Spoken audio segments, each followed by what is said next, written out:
Tolerance ختم ہوتی جا رہی ہے، لوگ کھل کے اظہار نہیں کر پا رہے، مختلف سوچیں پنپ رہی ہیں، فیئر آف ان نون کا ایک انوائرمنٹ ہے، بہت ساری ایسی چیزیں جو ان کے ذریعے آپ کو اور ہمیں سامنے کھل کے آئیں۔ تو آج میں آپ کو کھل کے بتاتا چلوں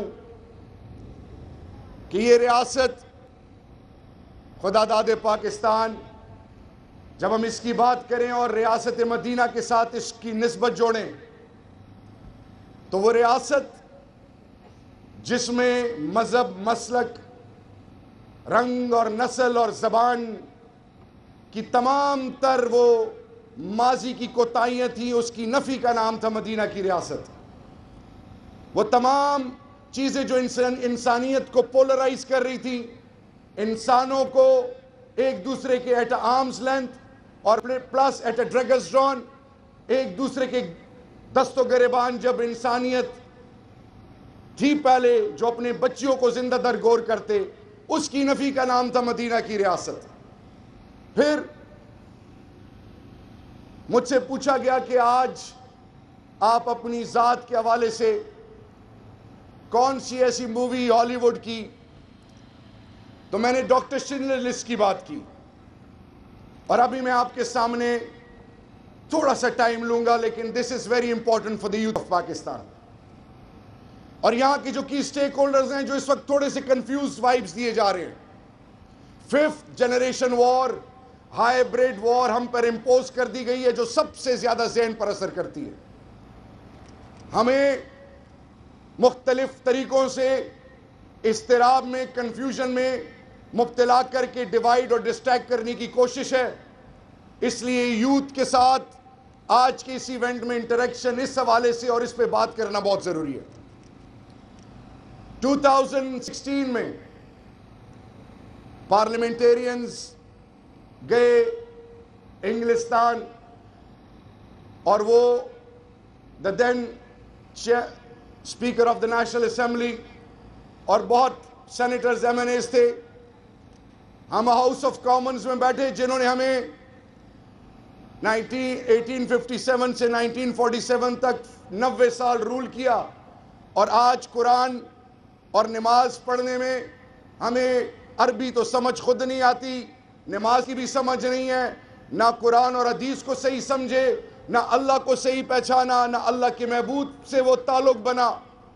انگریزی اچھی بولے، جو انگریزی کو جو ماسٹر کر لے، وہ ایک عجیب سوچ پیدا ہو گئی ہے کہ وہ زیادہ شاید قابل ہے۔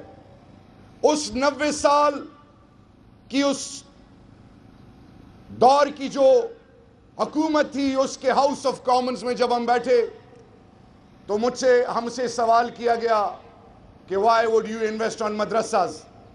میں آج کی یوتھ کو بتانا چاہ رہا ہوں اور اپنے سینئرز کو بتانا چاہ رہا ہوں کہ آپ مدرسوں پہ پیسے کیوں لگاتے ہیں۔ تو میرے ساتھ اس وقت کی جو گورنمنٹ کے کی اسٹیک ہولڈرز تھے، نیچے پاؤں سے مجھے ٹچ کر کے اشارہ کیا کہ کوشش کرنا اس کو ہک کرو، نہ ڈک کرو، جواب نہ دو اس کا۔ تو جب تعلق اس خطے سے ہو، قوم سے محبت اور جذبہ دین سے نہ ہو، اللہ بڑی بات سے توبہ، تو وہ پھر اس مٹی کا ہے ہی نہیں۔ تو میں نے کہا I will respond to this question۔ Respond کیسے کیا؟ میں نے کہا کہ let me introduce myself first to you۔ پوچھا انہوں نے کہ مدرسوں پہ آپ پیسے کیوں لگا رہے ہیں؟ یہ آج جو معاشرے میں ڈیفرنٹ گروپس اور ڈیفرنٹ یہ جو کلاسز ایمرج ہو گئی ہیں، اس کی نفی کا نام انشاءاللہ یہ پریزنٹ گورنمنٹ اور نیا پاکستان ہے۔ اور اس کا میں بتاؤں کہ 2016 میں جب یہ کہا کہ کیوں مدرسوں پہ پیسے لگا رہے ہیں، تو میں نے انہیں کہا کہ میں اپنا تعارف یہ کراتا ہوں کہ I come from the south of Khyber Pakhtunkhwa. میں نے کہا میرا تعلق کوہاٹ سے ہے۔ کوہاٹ ساؤتھ میں کوہاٹ، ہنگو، بنو، کرک، لکی ٹانگ، ڈی آئی خان 6 FRs ہیں، اور ایگزئی ایجنسی، کرم agency, north Waziristan, south Waziristan. میں نے کہا جی میرا وہاں سے تعلق ہے، اور جب میرا کوئی وہاں کا بندہ European, Schengen, American Canadian Australian British visa کے لیے اپلائی کرتا ہے تو آپ اس کے پاسپورٹ پہ لکھتے ہو E1 which means enemy number 1.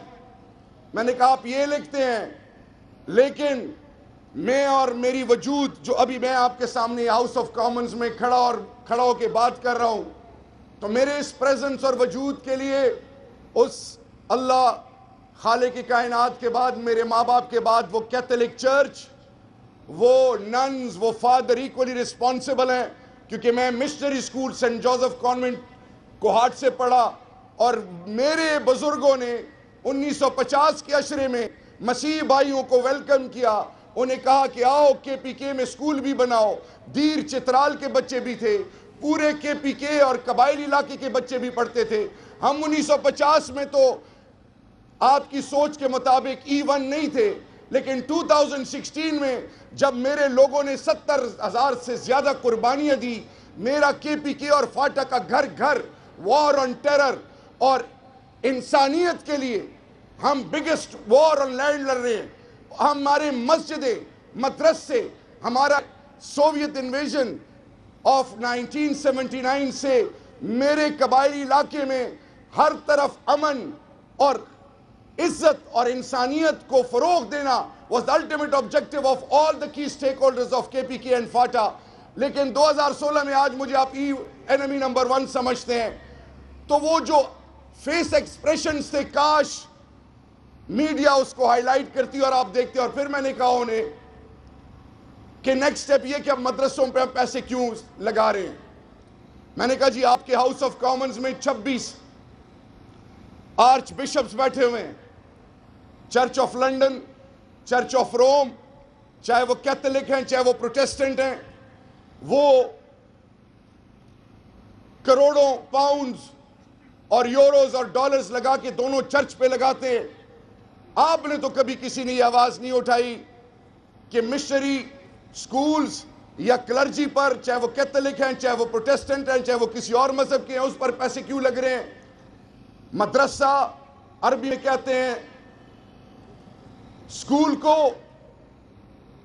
ہم پاکستان ماضی میں جو ہو چکا 2016 کی بات کر رہا ہوں کہ ہم مدرسے پر انویسٹ کریں گے، state of the art technology, syllabus, بچوں کو انرول کریں گے، ان کو امپاور کریں گے، ہیومن ڈگنیٹی کو we will make it the order of the day. کیونکہ کل کا جو میرا مدرسے کا بچہ یورپ، امریکہ، China, far east, middle east, دنیا کے کسی کونے میں، افریقہ میں، جب وہ قرآن اور سنت پر، جب وہ انسانیت پر بات کرے، عربی میں، فرینچ میں، انگلش میں، چائنیز میں، جرمن میں، تو دنیا کو پتہ چلے کہ یہ خطہ اور یہ ملک مدرسے سے اور دین سے جو جڑا ہوا ہے، ان کا الٹیمیٹ آبجیکٹیو ایک ہے، وہ کیا ہے؟ انسانیت اور امن۔ That was the ultimate objective, unfortunately, which we lost during that period جب ہم کسی اور کے ایجنڈا پہ چلنا شروع ہوئے۔ تو آج آپ کو میں یہ بتاتا چلوں، پلیز ایک خاص سوچ ہے، پہلے conventional weapons, naan conventional weapons, پھر اکانومی، مائٹ از رائٹ والی اپروچ، پھر اکنامک پراسپیرٹی اور ٹرمز ڈکٹیٹ کرنا، پھر میڈیا وارفیئر، اب ہائیبریڈ، بچوں کے ذہنوں میں کنفیوژن۔ اور حدیث مبارک ہے خاتم النبیین حضرت محمد مصطفیٰ صلی اللہ علیہ وسلم کی، وہ حدیث کیا ہے؟ وہ حدیث یہ ہے کہ جو چیز آپ کو شک میں ڈال دے اس کو اختیار مت کرو۔ فتنہ کیا چیز ہے؟ فتنہ اس وقت کو کہتے ہیں کہ جب جھوٹ سچ اور سچ جھوٹ بن جائے۔ آپ کو یہ ایک مسلمان امریکہ میں غلط کام کرے، یورپ میں کرے، تو وہ اس پر الزام لگا دیتے ہیں کہ یہ دین اسلام خدا نخواستہ غلط ہے۔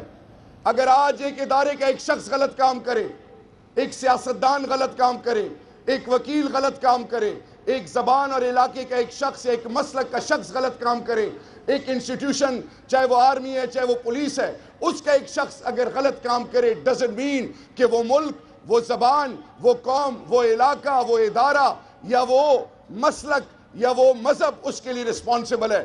تو آج آپ اور مجھ پر یہ جو ہائیبریڈ وار امپوز کر دی گئی ہے، آئیں آج let's go back to our roots. Allama Iqbal اور رحمت اللہ علیہ اور قائد اعظم کی اس سوچ کی طرف اپنے فور فادرز کی اس سوچ کی طرف جائیں کہ جب ہمیں کوئی ملتا تو ہم ان کو عزت دیتے تھے. یہ خاصہ خاتم النبیین کا تھا. آج میں آپ سے یہ ہمبل سبمیشن کر رہا ہوں. پاکستان کے تمام کی سٹیک ہولڈرز کو ڈپرائیو کیا گیا, چاہے وہ گلگت بلتستان ہے, چاہے وہ بلوچستان ہے, چاہے وہ سندھ کا انٹیریئر سندھ ہے, چاہے وہ مہاجر ہے. آپ کو میں بتاؤں کہ جلدی I will try to wind it up in next 3-4 minutes.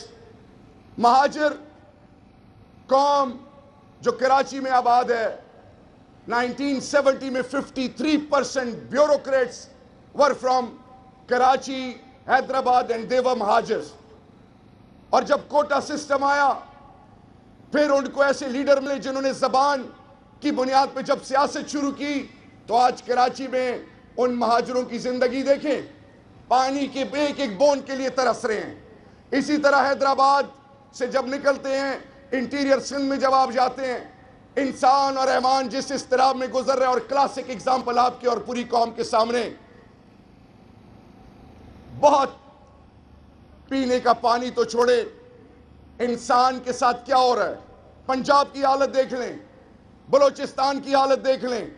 ماضی میں لوگوں نے اپنے مفادات کو پروموٹ کیا اور ملکی مفادات پہ سودے بازی کی.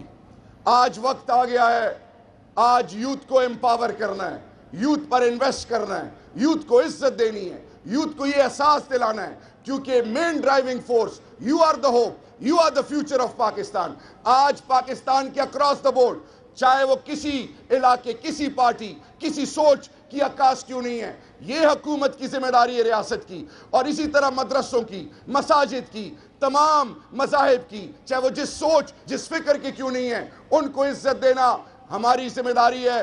Late me assure you, the honourable prime minister sole objective is کہ پاکستانیوں کو عزت دیں. پاکستانیوں کو جب عزت ہوگی, جس سوچ, جس مذہب, جس علاقے کا ہوگا, تو آج آپ سے ریکویسٹ یہ ہے کہ خدا کے لیے یہ سمارٹ فونز, یہ سوشل میڈیا, وہ لوگ جو اور اب اپنی فوج نہیں بیچ سکتے, کیونکہ پاکستان الحمدللہ میوچل ایشورڈ ڈسٹرکشن ایبلٹی ہے. پاکستان کے پاس ایک ایسی فوج ہے, پاکستان کی ایسی غیرت مند قوم ہے کہ آپ کو میں ایمانداری سے بتاؤں کہ جب ریاست کی بات آئے, دھرتی ماں کی بات آئے اور نعرہ تکبیر کی جب آواز بلند ہوتی ہے, تو وہ جوان جو بارڈر پہ کھڑے ہیں, بیوی بچے ہوتے ہوئے اپنا 50,000, 40,000, 60,000 زیادہ اس کی تنخواہ ہے, اپنا سب کچھ قربان کر دیتے ہیں. Now it is up to us کہ آئے, عہد کریں کہ کسی ہاتھ میں نہ کھیلیں. اور اگر ہم نے ہوش کے ناخن نہ لیے, تو ہماری سامنے مثال شام کی ہے, ہمارے سامنے مثال عراق کی ہے, ہمارے سامنے مثال لیبیا کی ہے, ہمارے سامنے مثال فلسطین کی ہے. خدا کا واسطہ اپنی اوقات, اپنی عزت کو سمجھے. اللہ نے آپ کو مدینہ کے بعد ایک ایسی ریاست سے نام آپ کا جوڑ دیا جس کا تعلق کلمے سے ہے. پھر اللہ نے آپ کو ایسا رواج اور طور طریقہ دیا کہ آپ میں سے جو لوگ گھر بناتے ہیں, ساتھ مسجد اور حجرہ بناتے ہیں, حجرے سے حقوق العباد, مسجد سے حقوق اللہ. Let's now prove it to our self کہ ماضی کے جو نالائکیاں ہو چکی, لیٹس بیکم ون. اور ہمارا مقابلہ کس سے ہونا چاہیے؟ ہمارا مقابلہ ہونا چاہیے اس سوچ سے جو انسانیت کی نفی کرتی ہے, کرپشن سے, وہ ان طاقتوں سے, ان قوتوں سے جو پاکستان کو اضطراب میں اور اس لیول پر مبتلا کرنا چاہتی ہیں کہ خدا نخواستہ پاکستان میں امن کبھی نہ آئے. لیکن let me assure you one thing, اب انشاءاللہ پاکستان میں قانون سے بالاتر کوئی نہیں. پرائم منسٹر ہو, کوئی فیڈرل منسٹر ہو, کوئی کیبنٹ کا ممبر ہو, کوئی کتنے بڑے عہدے پہ کیوں نہ بیٹھا ہو, یہ ہمارا ایمان ہے. دنیا کے ساتھ آپ الفاظ کی ہیرا پھیری کر لیں, لیکن خالق کے ساتھ نہیں ہوتی. اور اگر آپ کی سوچ میں جب بدنیتی ہو, تو پھر اللہ کی پکڑ آتی ہے. In the end, all I would suggest you, it's high time, let's become one. آئیں ایک میسج دیں. اس ایونٹ کی فوٹیجز جب اسٹوڈنٹ شیئر کریں گے اور دنیا کے مختلف ممالک میں اور اینٹی پاکستان فورسز کے پاس جائیں گی, تو آپ کے پلس کو وہ گیج کریں گے کہ ان کی اپنی ملک اور اپنی ملک سے جڑی ہوئی چیزوں سے ان کی اسپرچول اٹیچمنٹ ہے یا ایک فارمیلٹی پوری کر رہے ہیں. Let's convey a message to them that we are not only here to survive, future belongs to us. 70% of world reserve exists in Central Asia. Gateway to that is Pakistan, then Khyber Pakhtunkhwa. We are the ones who will inshallah rise and shine, and future belongs to us inshallah. Mustaqbil Pakistan ka hai, mustaqbil aapka hai. Aapne ek hona hai, logon ko izzat deni hai, aur jiske zehn mein confusion hai, wo please قرآن کا مطالعہ کریں, 23 سالہ نبوت کی زندگی کو پڑھیں, پھر اپنے فور فادرز کو پڑھیں, انشاءاللہ باذن اللہ ان کو ڈائریکشن مل جائے گی. in the end I'm extremely honored and grateful. اور وائس چانسلر صاحب, providing this platform and opportunity means a lot to me. میرے کاش کچھ دوست ہوتے, میری خواہش تھی کہ میں اپنے کلاس فیلوز, حسین ہاتھ نہ اٹھاؤ, بار بار ہاتھ نیچے کرو, ایک تم ہی دو اور کوئی ہے ہی نہیں یہاں پہ. اور میرے خیال میں میری اب جانے سے پہلے ایک ریکویسٹ ہوگی. جاوید ایک سانگ گایا کرتا تھا, اور اس سانگ میں قوم اور علاقے کے جذبات کی وہ عکاس تھا. وہ سانگ یاد ہے جو میں میری آپ سے ریکویسٹ ہوگی, میری خواہش ہے وہ آپ پوری کر لیں گے. اللہ آپ سب کو عزتوں سے نوازے, اللہ اس دھرتی ماں کو تا قیامت شاد و آباد رکھے. اور جب میں پاکستان کہوں تو زندہ باد سب سے آنا چاہیے, تاکہ پتہ چلے کہ ہم زندہ قوم انشاءاللہ. پاکستان زندہ باد.